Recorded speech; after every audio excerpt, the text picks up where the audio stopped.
Fenomenologi. Topik ke-69 dari 75 topik. Perspektif konflik dalam sosiologi, bagian pertama. Perspektif konflik dan perspektif fungsional. Hubungan antara perspektif konflik dan perspektif fungsional di dalam sosiologi adalah unik dengan fakta bahwa beberapa sarjana sosiologi mengakui perspektif konflik adalah lawan yang tepat dari perspektif fungsional, sementara orang lain berpendapat bahwa perspektif konflik dan perspektif fungsional tidaklah serupa dan bahwa perspektif konflik hanyalah suatu jiplakan dari perspektif fungsional. Penganjur utama dari gagasan bahwa perspektif konflik adalah lawan yang tepat dari perspektif fungsional adalah Ralph Dahrendorf. Ralph Dahrendorf, yang menganggap dirinya sebagai ahli teori konflik, menyejajarkan perspektif konflik dengan perspektif fungsional untuk menunjukkan bagaimana sangat berbedanya kedua perspektif tersebut. 1. Langkah pertama Dahrendorf adalah dengan menjelaskan bahwa di dalam fungsionalisme struktural salah satu dari asumsi dasarnya adalah bahwa ada suatu konfigurasi yang tetap dilakukan dalam masyarakat sehingga membuat masyarakat itu relatif stabil. Sebaliknya apa yang dilihat oleh perspektif konflik, bahwa di dalam masyarakat selalu muncul konflik yang tersebar di seluruh komponen masyarakat yang bersangkutan. 2. Kedua, menurut Dahrendorf, fungsionalisme struktural itu percaya bahwa masyarakat dibangun pada suatu bentuk wujud unsur-unsur yang dengan baik terintegrasi, sementara perspektif konflik melihat tiap-tiap masyarakat setiap saat mengalami konflik, dan konflik itu terus berlanjut, dan anehnya, konflik sosial yang berlanjut itulah yang membentuk masyarakat. 3. Perbedaan yang ketiga yang dijelaskan oleh Dahrendorf adalah bahwa dari perspektif fungsional dijelaskan bahwa tiap-tiap unsur di dalam suatu masyarakat berperan untuk melakukan fungsi yang dibutuhkan oleh masyarakat itu. Sedangkan perspektif konflik percaya bahwa tiap-tiap unsur di dalam suatu masyarakat menyumbang ke arah perubahan di dalam masyarakat itu. 4. Perbedaan yang terakhir, yakni adalah bahwa dari segi pandangan perspektif fungsional masyarakat percaya pada, dan bersandarkan pada konsensus. Sementara itu ahli teori konflik membantah masyarakat itu percaya pada, atau bersandar pada konsensus tetapi tunduk terhadap kekuasaan akibat kemenangan suatu pihak melalui suatu konflik sosial. Sungguh pun Dahrendorf melihat perbedaan utama antara perspektif konflik dan perspektif fungsional, namun ia mengakui bahwa masyarakat tidak bisa ada tanpa kedua-duanya, konsensus dan konflik, yang mana adalah prasyarat dari tiap lainnya. Kita tidak bisa mempunyai konflik kecuali jika ada beberapa konsensus lebih dulu. Dengan ini, Dahrendorf menyiratkan bahwa baik perspektif konflik maupun perspektif fungsional dapat digunakan untuk menerangkan masyarakat. Dahrendorf mendukung gagasan ini, yakni harus ada dua teori untuk menjelaskan masyarakat yang mana jika kedua teori tersebut dipersatukan adalah tidak mungkin.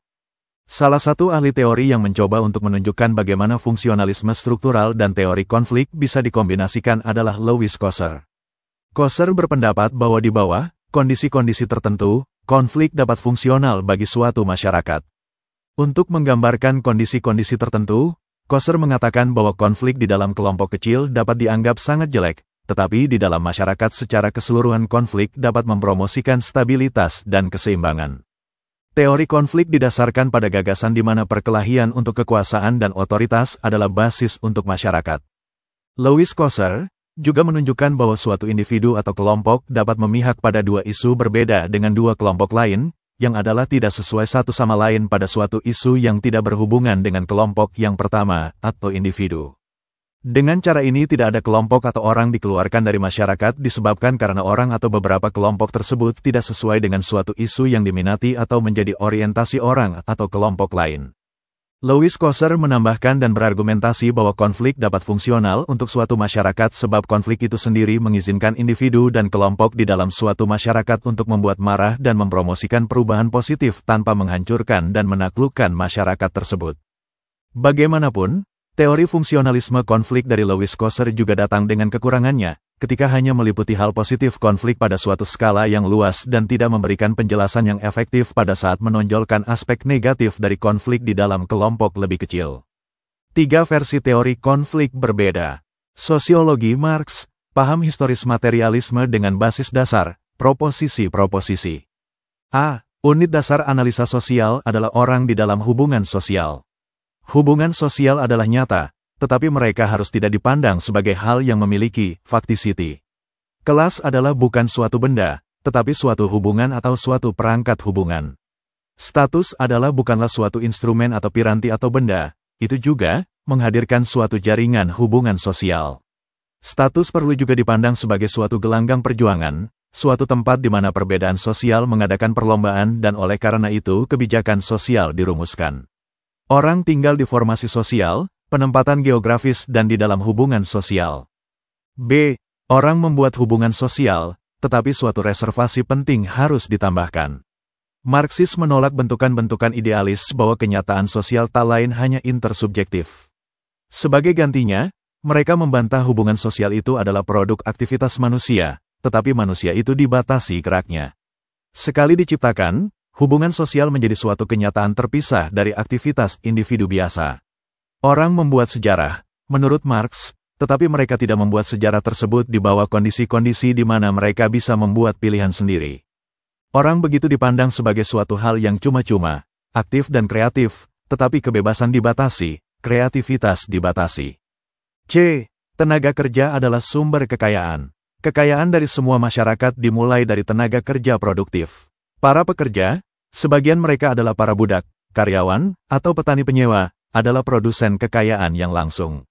Suatu tugas penting untuk sarjana, pengetahuan masyarakat adalah membongkar rahasia yang tersembunyi yang mana mengizinkan anggota dari suatu kelas sosial kecil untuk mengambil alih kekayaan yang diciptakan oleh suatu kelas produsen yang lebih besar. Dengan kata lain, pemikiran ini bisa menjadi suatu praktik ideologis ekonomis yang melawan ideologis politis yang berperan untuk penghisapan tenaga kerja. D. Hubungan kelas ditandai oleh oposisi dan kombinasi, yang diletakkan dengan cara yang berbeda. Kelas ditandai oleh penghisapan dan ketergantungan. Para pekerja adalah pihak yang tergantung pada kapitalis untuk alat-alat penghidupan mereka, dan kapitalis adalah tergantung pada para pekerja untuk surplus mereka pada waktu pekerja bekerja keras. Hubungan penghisapan dan dominasi secara sosial dibangun dan dinyatakan melalui ideologi politis dan praktik ekonomi. Terkait dengan hal tersebut di atas, sarjana sosiologi Marx berupaya untuk membongkar prinsip sistem atau logika dasar, atau struktur, itu, agar dapat memberi bentuk baru ke arah hubungan sosial dan perubahan sosial. Marx, sebagai contoh, mengidentifikasi apa yang ia lihat sebagai pola kecenderungan tentang akumulasi kapitalis, yaitu sebagai berikut. 1. Dengan pengembangan kapitalisme di masa yang akan datang maka akan terjadi peningkatan yang lebih besar dari pemusatan dan konsentrasi ekonomi. Di dalam perjuangan mereka untuk meningkatkan posisi mereka di dalam pasar yang kompetitif, kapitalis menghancurkan seluruh dasar yang menyangkut pasar itu. Kapitalisme kompetitif digantikan oleh kapitalisme monopoli. Pada gilirannya, pemusatan dan konsentrasi modal datang untuk menghancurkan sama sekali konsep pasar yang selama ini ada. 2. Dalam rangka survive, kapitalisme harus tumbuh ke dalam area investasi yang baru dan ke dalam wilayah baru, memperdalam dan meluaskan. Itulah materi ke-69 teori kriminologi. Channel ini membantu memahami mata kuliah bagi para mahasiswa di perguruan tinggi manapun di Indonesia, maupun masyarakat umum. Video tutorial ilmu hukum, ilmu pemerintahan, ilmu komunikasi, ilmu manajemen, ilmu administrasi, dan lainnya disajikan di channel. Video tutorial dituturkan dan disubtitelkan agar dapat ditonton, dibaca sambil didengarkan. Untuk pemahaman yang lebih baik, putar dan dengarkan video tutorial berulang-ulang. Subscribe dan like, agar Anda mendapatkan update tutorial lainnya. Bagikan link video ini, agar teman lain juga mendapatkan manfaat channel ini. Sampai jumpa.